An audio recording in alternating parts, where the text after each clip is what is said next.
Well, bowling fans, we're back. Motion Plus Lanes the site. And once again, the alternate shot doubles, the 2017 edition. Phil Breiler here with Joe Serrar from Bowlers Pro Shop. And Joe, 40 teams started the day off. We're down to our final four. And what four quality teams we have to make this alternate shot doubles final. Yeah, no slackers in this event. I mean, the cream came to the top, and I think we're going to see some big scores today.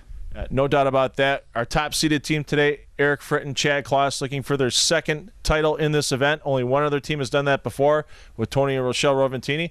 We'll see if history can repeat itself here from Motion Plus Lanes. Joe and I will be back with that opening match after this short break. Barbier's Italian Inn, featured in onmilwaukee.com's In Search of the Perfect Pizza in January 2013. Near Miller Park on Blue Mound Road, and on Milwaukee Avenue in South Milwaukee. Why do we have so many of our televised tournaments at Castle Lanes? Because we love being part of the wild side of bowling. If you're ready to get in touch with your wild side, go to castlelanes.com.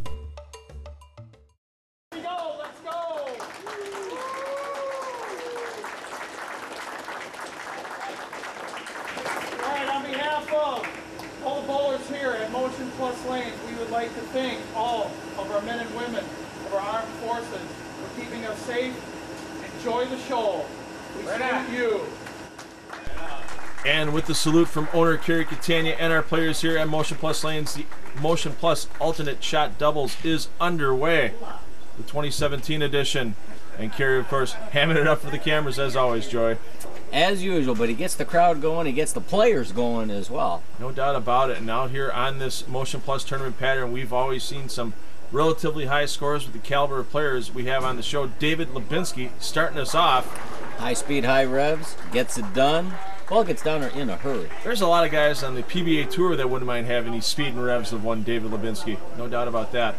But all four of these players, quality out on the lanes. Remember, alternate shot format, so if a bowler doesn't strike in a frame, their teammate would go up, convert the spare, and then that first bowler would be up for the first ball the next frame as well. Scott Radke bowls everywhere in the Midwest, it seems like. Lives here in Milwaukee, though. And the light rattler, Joy. Yeah, I wonder how many miles Scott puts on in a year. Well, let's see. He bowls 4 nights a week. He bowls at Castle Lanes, Stardust Lanes in Aston, Illinois, Classic Oak Creek, and Hillside Bowl in Racine. So that's some miles he's putting on the vehicle every week, no doubt about that. And I believe Scott is still working at Potawatomi. Yes, indeed. Bingo Hall and Casino, where he is a dealer. And Josh Hayek stepping up. Josh, 36 years old, bowls with Scott in league. And a good start by Hayek with 10 straight back. Yeah, we're seeing no problem hitting the pocket on this pattern. It's probably going to be a high-scoring event. Yeah, this pattern's 42 feet long, so still plenty of back end for these players to use. And with about a 5-to-1 ratio, it's relatively easy for players this quality to get to the pocket. They just have to find a way to get the corner pins out. That's a famous name, Boris. Yes, indeed. Son of Lenny Borscht, our friend at Bowler's Choice Pro Shop at Castle Lanes and Racine. This is Jacob Borscht, and Jake, a little interference before that messenger can get over to take out the 10. Yeah, missed the 10 pin just in front, and they fall behind early. Yes, indeed. And you just see that head pin come whipping back across. So this means Dave will attempt the 10 pin. Switch. Both players, I'm sure, accomplished spare shooters. Yep. Switches to that lesser friction bowling ball to take the lane out of play. Also and bent his wrist back if you watched closely. Yeah, David one of those rare players that doesn't use polyester to shoot at his spares, just like to flatten the wrist, as you said, Joey, to get that ball to not hook. Well, it can be done. I mean, those who use plastic and polyester, or polyester and urethane, find they don't want to change their release as much, and those who can flatten it, obviously, should flatten it. Either way, can get it done. Jacob Borscht, great college career at Clark University in Iowa. Back home in Kenosha now, and comes quite high on that shot for the 610. We'll find out if he makes an adjustment next time up on that lane, if he does bowl again first on that lane, that is. Yeah, watch that ball. That ball really found friction. He may have sent it a little further right, where there may be more friction present. Ball slows down, and obviously, balls don't hook until they start to slow down. And you see that a lot nowadays. Bowlers worrying about where that ball's making the movement and the pattern. And most of the time, with high-quality players like this, they want that ball moving before the end of the oil pattern. They want that ball starting to slow down. That's why we'll see some players like Borscht still using a good amount of surface on their bowling ball. Right, and some of the balls we can, just due to the color configurations on each ball, we can check when it's getting into that roll phase. Initially the skid phase, then the hook phase, then that forward roll phase through the pins generally will maximize pin carry as Scott sends 10 to another city. Yes, indeed. 21 pins the early lead for Radke and Hayek. And a relatively direct line for Radke. A lot of times we like to see Scott wheel in the lane, and he's really trying to take the oily part of this pattern out of play. Well, we know Scott can hook it. He's subbed in our Flat Earth League a number of times, and he can hook it with the best of them. Nice and low at the line. Rips through it. A little too strong on that finish. Well, you notice that very bent elbow for Hayek as he comes through the ball. Really makes sure the hand's on the bottom of the bowling ball. And that really helps him get the amount of revolutions he has now. We see a lot of players on the PBA Tour like Tommy Jones that have that slightly bent elbow, but right. Hayek very pronounced, almost a 45-degree angle for Hayek at release. Right, and from a few decades back, Bob Vespi had that 45-degree elbow bend, as Scott has a much straighter arm swing. No problem on the cover. Action Fast and Furious here from Motion Plus Lanes for this alternate shot doubles event. Jacob Borscht stepping up in the fourth frame, and after going pretty flush in the pocket last time on this lane, I would think no adjustment needed after the messenger missed the 10. Very deliberate at his start. Checks the ball, makes sure it's in the proper position. Good tempo, great follow through. His dad taught him well. That time the messenger gets to the 10 and a big strike. He does have a little more power than Dad, though. A little more power, but I'll tell you what, you'd ask a lot of people about what Lenny Borscht is doing nowadays. A couple of close finishes last year in the PBA Tour, almost took a couple of titles away from Pete Weber on that PBA 50 Tour, but Lenny's bowling the best he has in his entire career, and Lenny's 54 years old now. Lenny has always been sneaky good and sneaky power, unlike Dave. Dave, you can tell, is a power player right out of the gate, but Lenny's ball doesn't look like it's doing much till it gets there, and then the pins don't have a chance. Yeah, Lenny Borscht has one bad break, a 7-10 split in the championship match against Pete Weber at the PBA 50 South Shore Open in Hammond, Indiana. Could have taken a title away from Pete unless, you know, bad breaks always happen in bowling, but I know that's one Lenny could still look back on and go, I could have taken the greatest out right there. So, what kind of field did these players have to compete against to qualify for the TV show? Full field, 40 teams hit the lanes today to start. There was 8 alternate shot doubles games of qualifying. Then we had 3 games of match play to reach the TV show. So with the quality of this field, it took almost a 230 average to make the final 4 here. So, and with a shorter format, you can have those higher averages make their way through. But we were turning teams away at the door again this year. This tournament always fills up. And match play was Baker as well. Match play was the alternate shot format. And I think the players like that. I mean, there's almost more pressure on you, even though you'd think there'd be less, because there's no individual scores. But you want to set your partner up. You don't want to be shooting the first ball for 5 consecutive frames, no doubt about that, because that's an easy thing to do if you get a little lost as an individual. See what Scott can do here, getting into our commercial break, looking to extend his team's lead out to over 30 pins, which he does. Gets the 8-10 out late, and with that we're going to get our first commercial break of the day. Join Joe Serrano and I back from Motion Plus Lanes for the rest of our opening match after this short break.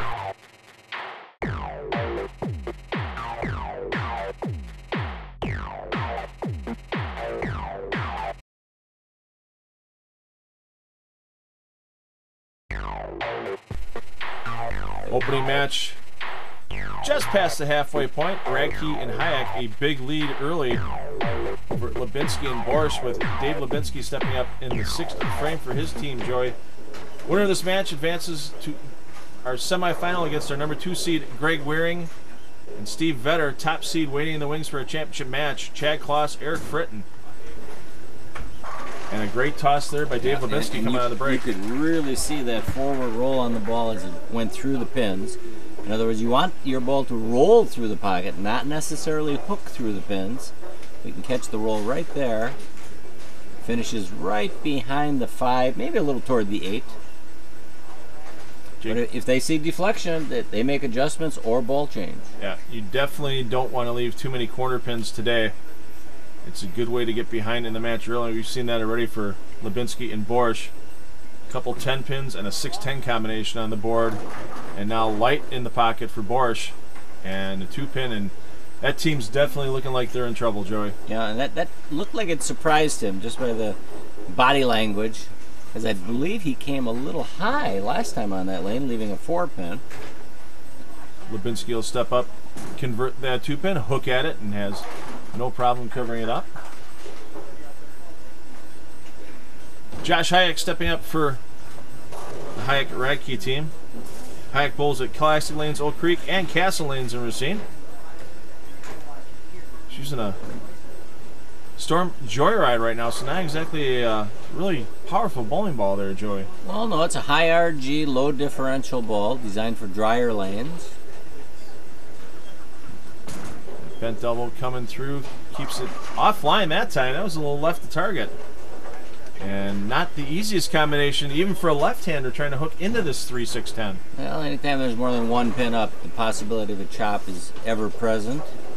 But I'm sure Scott would sooner throw at this than his lefty compatriot leave, which would be the what? The 2-4-7? 2-4-7. Even without the sleeper pin back there, never an easy combination. Not great with the footwork there for Radke, but he gets the job done. Picks up the spare, keeps his team well in the lead. 28 pins the advantage for Radke and Hayek with just 3 frames remaining. Also say that could be a crux in his hand right now. Is that on his bio sheet? No, he may have made a ball change? He made a ball change during practice. This pair freshly oiled before the TV show, so even after 11 games of qualifying for these players. Yeah, that was pretty off his hand. Definitely sent it a little further right. No yank on the release. Well, 256 the maximum now for Radke and Hayek. Maximum for Lipinski Borscht 228, so they need to put a bunch of strikes on the board here for Lipinski and Borscht if they want to have any chance of advancing to our semifinal match. And Jake been bowling since age 4, so 20-year veteran. We can see how he shot his high series of 856. Yeah, that's only a couple of errant shots in the night if you're putting 856 on the board. No doubt about that. And under previous tournament wins for Jake, none. That's surprising. No, I think he's just not going tongue-in-cheek. Yeah, just going not so far back in the memory bank as Lipinski. Dad has about 300. And Lipinski in the 9th frame, giving his team an outside chance of advancing, keeping the hope alive, knocking the lead down to 18 pins for Radke and Hayek, with Radke stepping up in the 9th frame.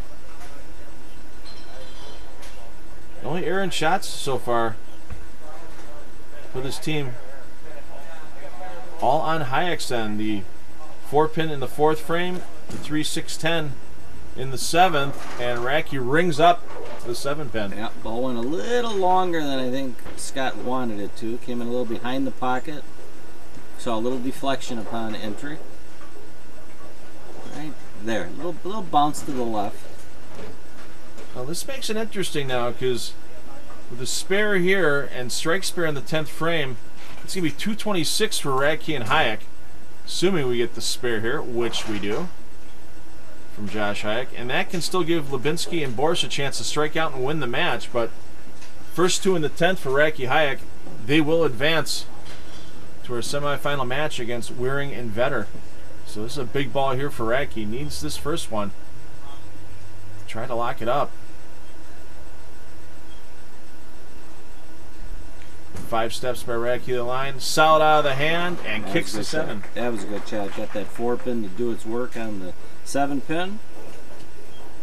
And now it's up to Josh Hayek. A strike here gets his team into the semifinal match. Anything less. Well, he not only needs a strike or wants a strike, he needs good count. Yeah, because anything less than a spare here, they'll be at less than 226, maximum 228 here for Lipinski and Borscht. And sometimes we've seen getting an 8 count's the toughest thing to do, and that's way left early, and that's just nerves. There's no other way to put it. He knew he needed to put 10 in the pit to lock it up, and a little easier for Radke to pick this up. It's almost like he's left a washout by himself with the 1, 3, 6, and 9. Best way to pick it up, hook the ball right in front of the face of the 1, 3, 6, and one of those pins should take out the 9 pin. So Lipinski and Borscht can go double and 9 now in the 10th and advance to the semifinal match. Losing team out of this match goes home with $400, $900 on top here today for this event for the winning doubles team. So the Borscht team max score would be 228. They're at 138 in the 7th, double in the 8th and 9th, 228 maximum. So they need all 3 to win, or double, 2 and 9. 2 and 9, 2 and 8 is a team roll off. 1 ball from each team member. Total pins would advance then.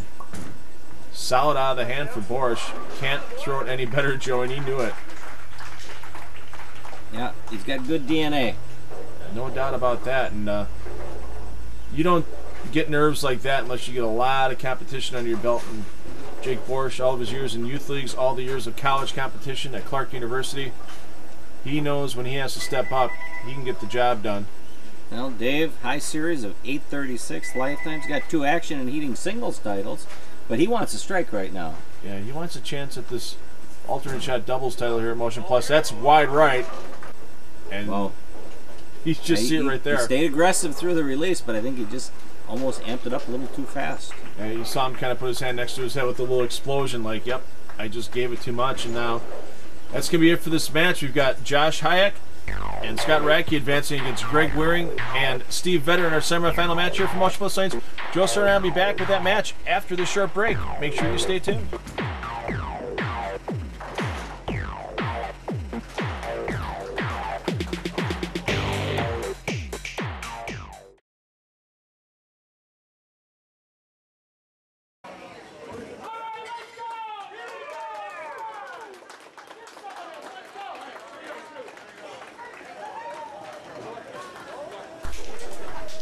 High fives again between the competitors. Our proprietor here, Kerry Catania. I want to thank him again for his support of all the TV events here at Motion Plus Lanes. Our semifinal match for the alternate shot doubles. Greg Wearing and Steve Vetter starting off against Scott Radke, Josh Hayek. Hayek and Radke survived their opening match against Lipinski and Borscht, 226-215. Pretty tough competition here with a Hall of Famer here in Greg Wearing. Well, Greg is an old-timer at 47 years of age, been a good friend and customer for a number of decades. Smooth as silk. And no doubt about that. The 5 steps, the barely shoulder-high backswing, and not a bad toss to start with. No, a good 10, but should be an easy conversion for Steve Vetter. It's probably been a quarter century since Greg Wearing was on a TV telecast back in the days of Bowling with the Champs on WTMJ.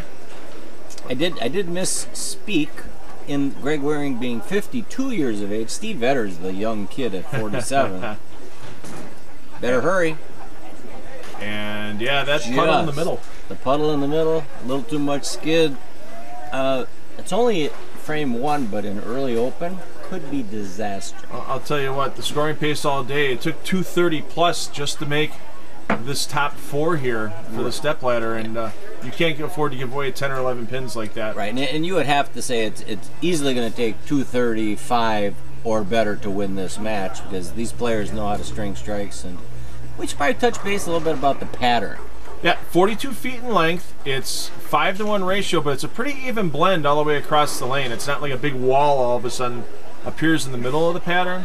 So bowlers have various angles they can take to get to the pocket. It's just what they can do to constantly get these 7s and 10 pins out. And we've seen Radke and Hayek do a good job on that all day so far.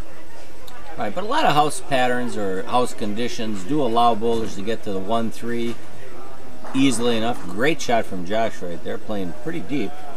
But there's no guarantee you're going to knock 10 down, and that's part of the challenges of modern day bowling. Yeah, when you have to sit there and just kind of watch where your ball's entering the pocket. That time for Hayek, he knows he's going to make the move off that shot if it was a good one, because that ball reacted a little too early and left that solid 4-pin. Yeah, and so there's, adjustments bowlers make to try and knock 10 down is, they may change hand positions subtly, speed, loft, their line to the pocket, as well as equipment. So the spare there in the second frame for Radke and Hayek. Early 10-pin lead after that open frame for Waring and Vetter. And of course, because this is the alternate shot format, Waring is going to be stepping up here, throwing the first ball in frame number 2. Yeah, Greg with a high series of 845, author of 14 300 games. Yeah, the very old school, the low trailing leg, the shoulders pretty parallel to the foul line, but he gets it all done and gets 10 down on that shot. Somewhat Parker Bonesque. Yeah, Parker a little more shoulder rotation than we see from Waring, but you still see that with a lot of players in their 50s and 60s. They were taught that the quieter the torso was, the better off their bowling game would be. But Sure. then when Mark Roth came around in the 70s and everybody saw how he'd open his torso and wrench on the bowling ball, that became the new norm for getting power in the game, as we see with Vetter there with the torso rotation, and he takes out the 4-7 on the light hit. Yeah, Steve definitely known for power, playing that deep inside line. It almost looks as though the left lane might be hooking a little bit stronger than the right today. Nice mix on that light pocket shot for Vetter. This match even after 2.5 frames. Hayek and Radke working on a spare here in the third. Get that one a little farther right, definitely, and no love on the 10-pin. Well, plenty of pin action going around, and pins bouncing here and there, but nothing takes out the 10. Now take a look on the replay here. Watch, and that was actually the 4-pin that was hit by the head pin, and you see that more and more nowadays with the power player and the speed that they use. The head pin sometimes gets some interference run by pins on the left side of the rack because the head pin's moving so fast with these higher ball speeds. And no problem with the conversion for Scotty. This match now a 1-pin lead for Waring and Vetter. 3 frames in the books. See what Hayek can do here to make the adjustment off that 4-pin. Something would tell me it's just going to be simply a move on the approach left, and yeah, he looks down at his feet, gets himself on that board he wants to be on. A little farther right, but it read earlier, Joey. That's surprising. Yes, it did, and may have just turned it a touch early. It never really got out to the spot, but at least he avoided the split. Yeah, you see Radke and Hayek talking that one over. I think Scott said you wrenched on that one a little too hard. And so it gives Josh something to look at when he steps up in the 5th frame. And that's the last thing you want to do in this alternate shot format is be the guy throwing the first ball for 4 frames in a row, because you know you're losing pins to your competitors. Right, and power players don't need to wrench on it. You can create revs and power with a soft hand, and that's what PVA players, and you see them firsthand week in and week out on extra frame action. They are nice to the ball at release, yet they still find a way to create 400 plus rev rates. Yeah, they just worry about getting that ball, the tip out of their hand, and getting the proper tilt they're looking for to go with that revolution in ball speed. And you never see anybody with the closed hand you saw in the 60s and 70s following through. The hand's always open at the top of the swing, and they know the more relaxed they are, the better their revolutions are going to be. And some great revolutions by Greg Waring. Picture perfect shot for Greg. Greg wants to give a little shout out to his love of his life, Sharon. Watch that ball ease into the pocket, no problem taking all 10 down, and that's a lead right now of 22 pins for Waring and Vetter as they enter our High 5 Gear 5th frame. No awards during these doubles events by High 5 Gear, but we thank them for all their support on our TV telecasts all year long here. And Steve's got the mixer in action there, and that's a little young 4-bagger for Team Waring Vetter. And a 32-pin advantage, and now you don't have to say it's a mandatory strike situation here for Josh Hayek, but his team can... I will say it is a mandatory at this point in the match. Yeah, you're down 32 already, and you can't afford to lose any more sticks to your opponents. Josh wanted to thank his parents Scott and Kathy Hayek and his girlfriend Kim Hill for all the support they give with his bowling, and there's one from Josh Hayek. Yeah, good speed adjustment. Keeping that disadvantage for Radke and Hayek at 32 pins as you watch Hayek's bowl steamroll through the pocket. Well, we know Scotty knows how to string strikes as a test by his numerous 800 series. Yeah. In fact, what is Scotty's high 800? 826, and I know he's had at least 3 of them here in the 2016-17 season, and once again you let Radke throw that first ball and he's striking as we get into our commercial break for this game. More action from the Motion Plus alternate shot doubles coming to you shortly.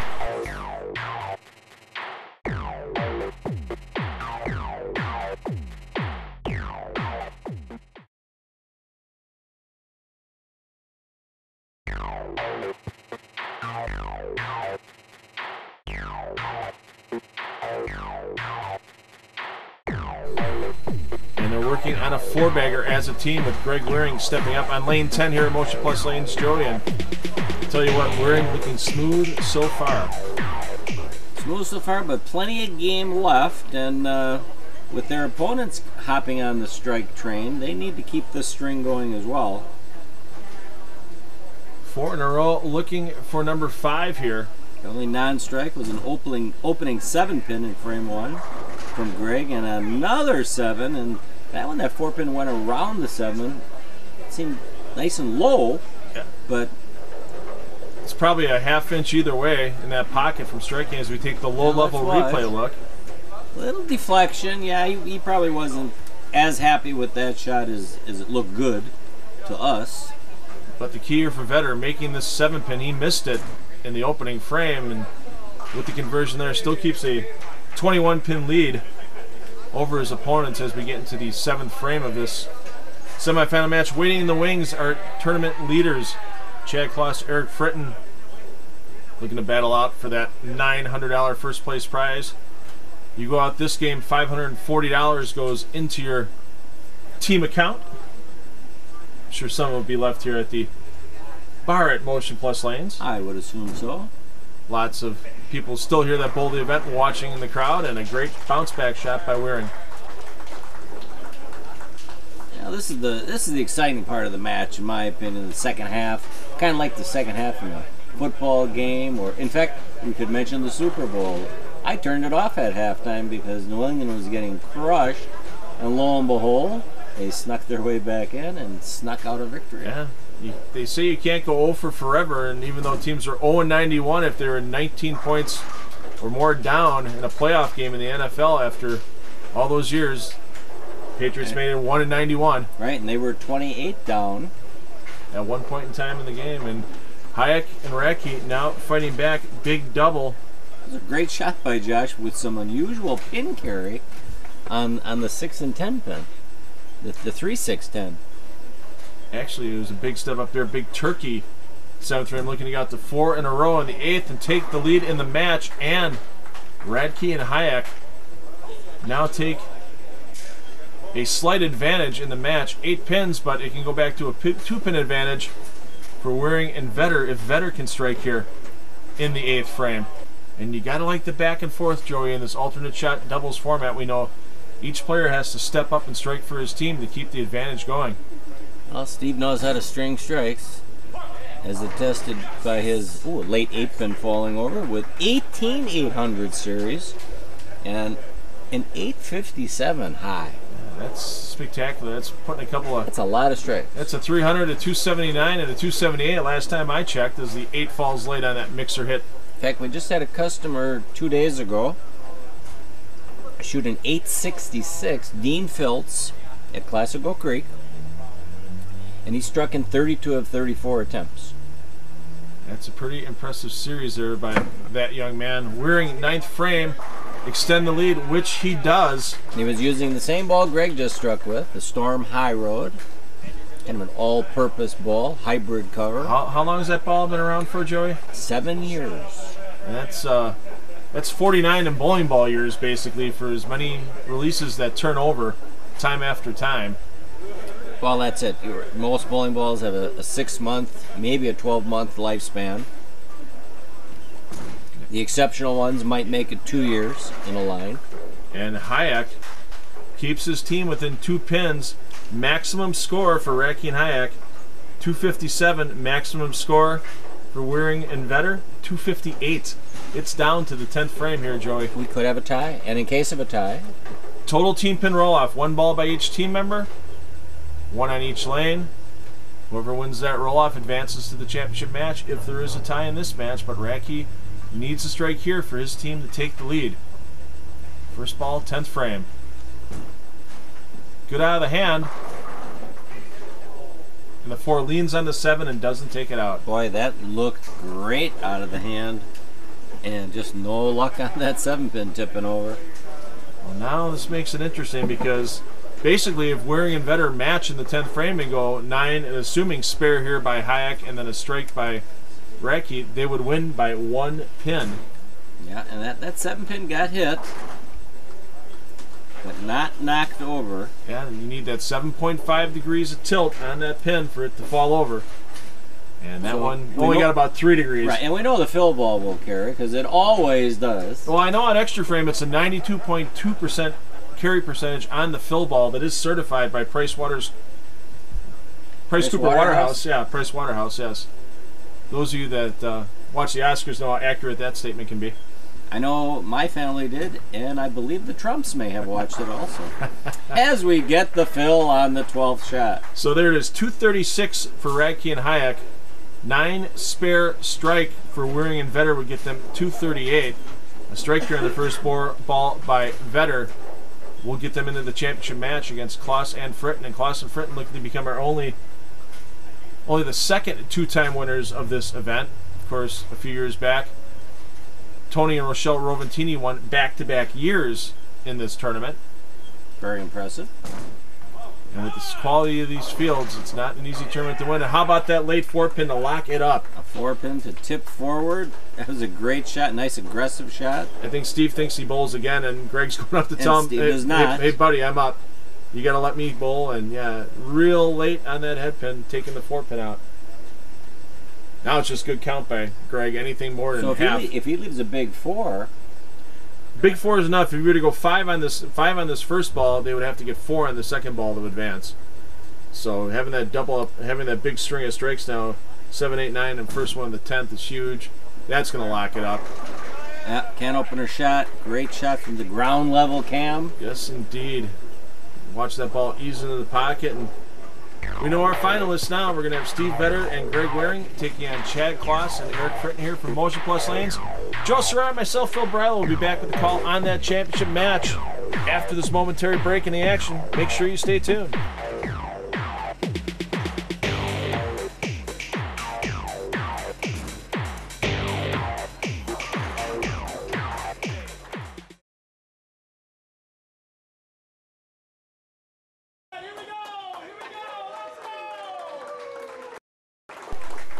Well, bowling fans, you've waited all day for the championship match here from Motion Plus Lanes for the Motion Plus Alternate Shot Doubles, the 2017 edition. And we've got a team that's rolling pretty well right now with Greg Waring and Steve Vetter taking on our top seeds, Chad Kloss, Eric Fritten, and Kloss and Fritten looking to become the second 2-time champions of this tournament, Joey. Well, yeah, and no clear-cut favorite here, even though I'd have to give a slight nod to the Fritten-Kloss duo, basically just due to their PBA experience, and they did lead qualifying by how many pins? By about 70 pins they led qualifying. It's 7 pins a game over 10 games. So, but Waring and Vetter coming off that big 258 game last game. Yeah, the only 2 non-strikes were 2 7-pins from Greg as he opens up with a can opener shot. $900 first place prize on the line here in this match. And it looks like for Kloss and Fritten, Chad Kloss to be starting things off.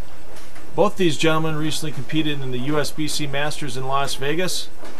Fritten, not the result he was looking for outside the cash line, but Chad Kloss involved in a 3-way roll-off to make the 64-man match play bracket. Unfortunately for Kloss, he came out on the short end of that 3-bowler for 2-spot roll-off, getting 65th place, but he's looking to get a little revenge right now with the opening strike. Well, we know the versatility of Chad and Eric's game. They can play in, they can play out. He can soft-hand it, they can get on it a little bit as he just gets that 10-pin out. Fritten going to the rosin bag on the thumb, wants to make sure there's no moisture. Let that thumb slip out prematurely. Yeah. From what I saw with Eric scoring at the Masters qualifying, it was the first block kind of did him in a little bit. He came back strong in the last two and leaves a strong 6-pin. Yeah, he made a switch to a piece of equipment that rolled a little earlier the last couple of qualifying blocks, and he had a little more success at the Masters. But that just goes to show nowadays when these bowlers on tougher conditions, such as you see at the USBC Masters, knowing your equipment and matching up properly is such a key to scoring high. Jason Belmonte's just not doing that on talent alone when he took home that Masters title. He had the right piece of equipment in his hand too. Did Belmonte average close to 240 for Correct. the entire event? And, yes, he did. And that's a lot of games. And that was a lot of urethane. And a lot of urethane. So not exactly the high-powered bowling ball one expects these players to use, average 240 on a tough shot like the Masters. But on TV, he still threw messengers with urethane and shot all but one strike in the title match for a 279 win. Yeah, it just goes to show that you need to have the knowledge of what's out there, and sometimes players don't get enough credit of making the right moves and having the talent to keep up with things. And there's a man with talent so far today. Steve Vetter, perfect again. Yeah, there's no change from their last game strategy. Let's strike all day long. And right now that gets them out to an early 10-pin advantage with that double in the first two frames. Waring stepping up here in frame 3 and taking a little extra time to adjust that wrist brace. Something you don't see a lot of younger players using nowadays, but you still see many older gentlemen. And right, I'm sure Greg wears it just for some added stability and consistency at release. He doesn't twist it up at the bottom. Greg, an avid outdoorsman, loves bow hunting. Gets the ball to roll up and slices through the pocket, leaving the 6-8. Yeah, I'm sure he just gave it a little extra, didn't want to leave a 7-pin, and lo and behold, up pops an ugly 6-8 on a beautiful shot in the pocket. Yeah, look at that ball. No deflection, rolling right past the 8-pin. And if you're Vetter, you got to go for it right now. It's a championship match. You have to figure. You definitely have to go for it.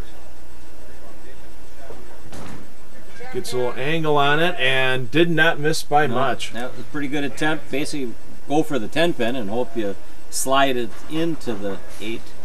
Well, that's going to be now a 6-pin deficit for Waring and Vetter after 2.5 frames. Fritten stepping up in the 3rd frame, looking to bounce back off the 6-pin he left last time. Puts that lead leg in front of the other. A little drift to the right to open up those shoulders and just annihilates the pocket. And that's where he gets that power from, the opening up the shoulders, let that hand get underneath the equator of the bowling ball at release and just letting it pop off his hand. You just see the strong roll down lane. And if that 4-pin would have gotten the 7 out, the head pin sure would have on the way back, no doubt about it. And a chance to extend the lead out to 16 pins here. If Klaus can put up a double for his team here in frame number 4. Klaus 95 career 300 games with a high series of 856. And one of his best titles he still takes pride in is winning the Peterson Classic in Chicago quite a few years ago. And that should be, because that definitely is not on a house shot. And you got Or it is, the House of Pain shot.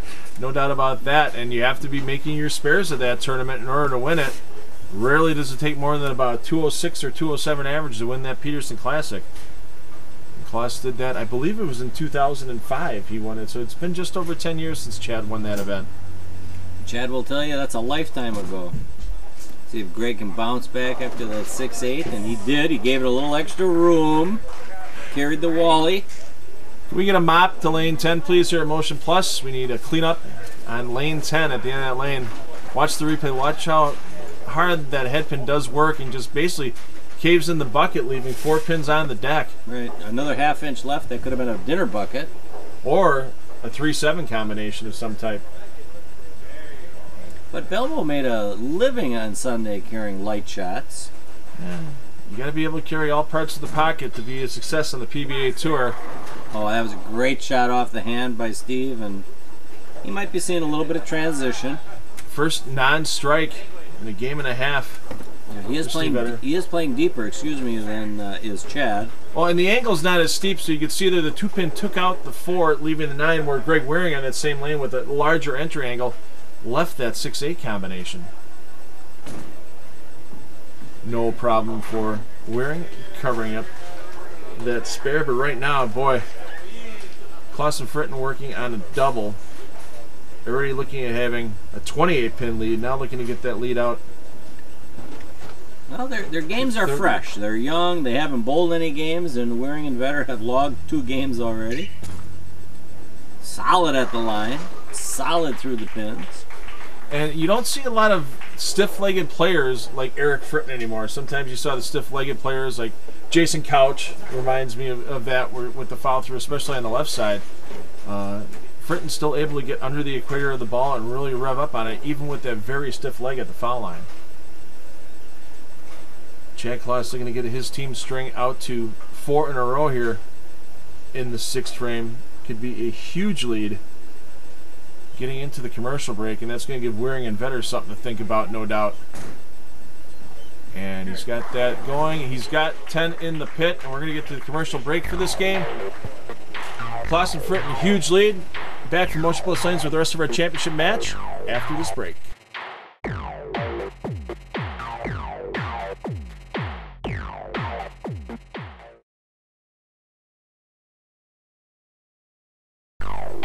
Big lead in our championship match here.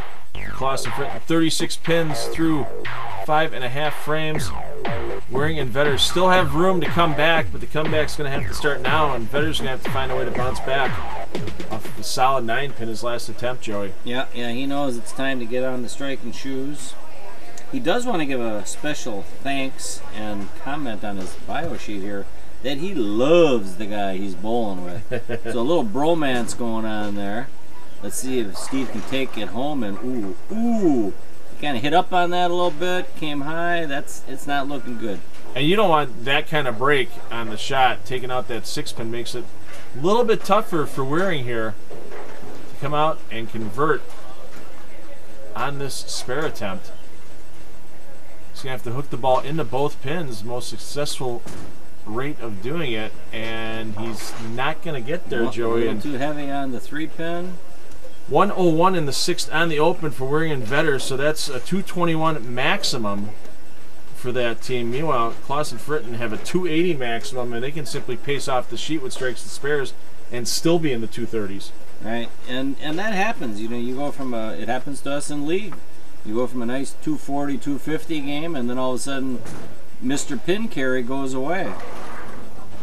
And the paralyzed 5-pin, and you don't see Steve leaving 5 pins too often, but no, you'll watch the replay here in slow motion, and you'll see.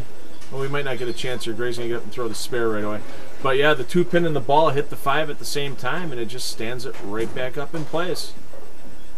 Well, the spare there for Waring and Vetter, but Klaus and Fritten can get another couple of marks here. Pretty much going to lock up the $900 and their second career championship here for the Motion Plus alternate shot doubles. All right, well, we should mention Eric and Chad have youth on their side. Eric being 38 years of age, Chad 40, so their total age 80 years, and their opponents Greg and Steve add up to 99 plus, and they might be feeling a little fatigued. Yeah, a lot of games in today, getting up to the TV show, and then of course the nerves on the TV show always contribute a bit. And we've seen Chad and Eric both on not just this double show, but other shows as well. With Klaus here stepping up in the 8th frame. On a 5-bagger, I believe. Yes, indeed. Looking for number 6. Yeah, and just kind of a soft 10. But he's happy with a pure shot off the hand. Well, he knows the spare here and just staying clean the last couple of frames, and they're taking home the title. So it's just, you can't bowl defensively, but you want to make sure you're not making the major mistakes right now. Yeah, you don't want to go through the face and leave a big split where your team can get back in, or your opponents can get back in real quickly. Steve Vetter stepping up here, 8th frame, maximum score for his team, 201, and he needs to get something on the board here. 201 doesn't sound like much, but and it's not going to even happen. It's the lane condition has gone away for them. I don't think it's bad shot making. They're probably just not adjusted quite to the transition. Well, you look at Steve's last 2 shots. Solid 9-pin in the 5th. A little high, baby split in the 6th. 7th frame, paralyzed 5. Not a bad shot at all. Right. And now that one, he just got. It seemed like he tried to fit, and you tried to do that even on a house type condition here. You're going to make bad shots. Yeah. Whereas Greg, on the other hand, his pocket hasn't left him, and he was solid strike, 6/8, a little soft. Then he leaves then he struck again.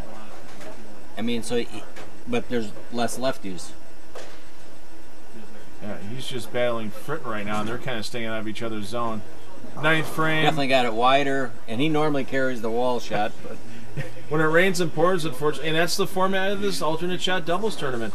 If you struggle for 2, 3, 4 frames, you're going to lose pins to the field. Both partners really have to be on track. Right. So from having, 10 strikes last game, they have 3 strikes in 9 frames this game. And they haven't seen a strike since the 4th frame, and that's why the championship's going home with Klaus and Fritten. Right. And they're just as good as they were 10 minutes ago, 15 minutes ago, but when lanes transition, if you don't read that transition properly, it can make you struggle. Yeah, it can, unfortunately. Putting it mildly. Yeah, and make you look bad in a quality clutch situation like the championship match here at Motion Plus Lanes. Wow, these are good-looking guys. They don't look bad, ever. Yeah, but the pinfall... Especially this guy up here right now. Look at that. Yeah, pinfall agreeing with Klaus and Fritten here. Frame number 9. Takes out the 7-9 last, so you just see the soft hand of Klaus. And he's had to change his release a little bit. He had some surgery on a torn bicep back in 2015. Took him a while to get back on the lanes. And with his showing at the USBC Masters recently, you know he's back, and he's going to be taking part in a lot of tournaments here locally and probably across the Midwest as well. Yeah, Ron Volks also had that surgery done. They tied the tendon back onto the joint with a button type device, he said. But Ron, being the stubborn bull he is still torquing it up and coming out of his shoes and revving it up that 450 rev rate, because he likes to spin it up. Yes, he does. Oh, here we go. That was a pretty shot for Steve. Almost leaves a pocket 410. Yeah, wrapping up the 10th frame here. Klaus looking to keep the strike string going for his team, and he does. Possible 259 here for Klaus and Fritten. And boy, if you're going to win a championship, you want to do it with a score like that, no doubt about it. $900 going home to our winning team. $630 to our second place team of Wearing and Vetter. Not a bad day at the pay window for a $100 entry fee, Joey. Not bad at all. I want to thank Cudahy Motion Plus Lanes for adding money back into the prize fund. And Joey, thanks for sitting in the booth with us today. We're going to get Cudahy doing a winner's interview with me on the lanes shortly. Join us for that from Motion Plus Lanes after the short break. Providing premier equipment sales and services to Wisconsin bowlers since 1973. Check out our Wall of Fame and our current specials at bpsmilwaukee.com.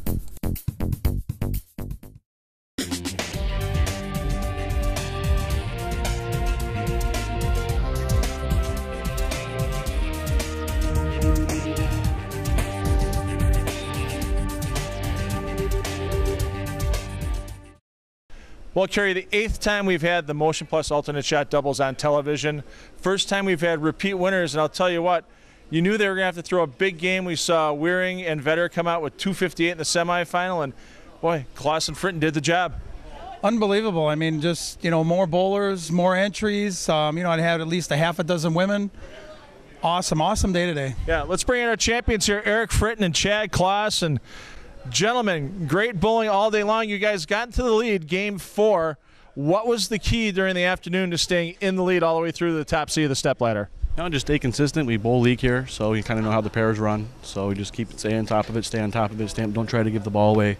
That just played key all day. So, Chad, did you guys have a strategy coming into the championship match? You saw what Vetter and Wearing did in that semifinal, the big 250. Any change of strategy to that? No. We just tried to keep the foot on the gas the whole day and continue to do that in that match. Great job, Kerry. We got a little bit of cash for these guys to leave here at the bar at Motion Plus Lane, since they are, sponsored by you. How much did we get to give them today? All right, well, at least let's go $400 apiece. $800 in total. Great bowling by our champions today, and now the second time they've won this Motion Plus alternate shot doubles. Well, Kerry, we normally tell people about our next event here at Motion Plus, but the Action Heating and Cooling Team Shootout, it's already a sellout, and it's not till April. So what else can people do here at Motion Plus Lanes? Pretty much party a lot. We got a lot of fundraisers coming up. Just come on down and have some fun. You'll have a great time. And what's that number to get a hold of you here to schedule a nice bowling event? That's 414-481-0200. Thanks again for hosting. That's it from here at Motion Plus Lanes for now, but we're going to be back very soon. High school kids will be taking the lanes again. The Top Gun Invitational from right here at Motion Plus Lanes coming up shortly. For my friend Kerry Catania, for Joe Serrar at Bowlers Pro Shop, I'm Phil Brilo. Parents, take the kids bowling. They will have fun for life, and we'll see you back here on our next show from Motion Plus Lanes. Yeah.